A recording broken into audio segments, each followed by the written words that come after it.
আজ আমার নিবেদনে কবি জয় গোস্বামীর লেখা মেঘ বলতে আপত্তি নেই। মেঘ বলতে আপত্তি কি? বেশ, বলতে পারি। ছাদের উপর মেঘ দাঁড়াতো ফুল পিসিমার বাড়ি। গ্রীষ্ম ছুটি চলছে তখন। তখন মানে কবে? আমার যদি 14, মেঘের 16-17 হবে। ছাদ থেকে হাত ছানি দিত, ক্যারাম খেলবি? আয়। সারা দুপুর কাহা তোকার ক্যারাম খেলা যায়। সেই জন্যই জোচ্চুরি হয়। হ্যাঁ, জোচ্চুরি হতো। আমার যদি 14, মেঘের 15-16 মতো। ঘুরিয়ে দিতে জানতো খেলা, শক্ত খুঁটি পেলে জায়গা মতো সরিয়ে নিত আঙুল দিয়ে ছেলে। শুধু আঙুল, বোর্ডের উপর লম্বা ফ্রকের ঝুল ছপাং ফেলে ঘটিয়ে দিত ঘুঁটির দিক ভুল।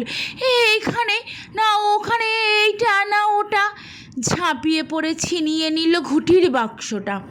ঘুঁটিরও সেই প্রথম মরণ। প্রথম মরা মানে বুঝবে শুধু তারাই যারা ক্যারাম খেলা জানে। চলেও গেল কদিন পরে, মেঘ যেমন যায়। কাঠফাটা রোদ দাঁড়িয়ে পড়ল মেঘের দরজায়। খেলা শেখাও, খেলা শেখাও, হাপির তেজ কাক। কলসিতে ঠোঁট ডুবিয়েছিল, জল তো পুড়ে খাক। খাক হওয়া সেই কলসি আবার পরের বছর জলে ভরল কেমন তোমায়? থামো, ওসব কি কেউ বলে? আত্মীয় হয়। আত্মীয় হয়? আত্মীয় না ছাই। স্পষ্ট করে বলো এবার, সব জানতে চাই।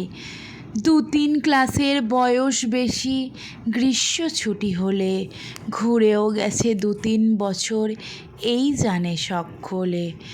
আজকে দগ্ধ গ্রীষ্ম আমার, তোমায় বলতে পারি।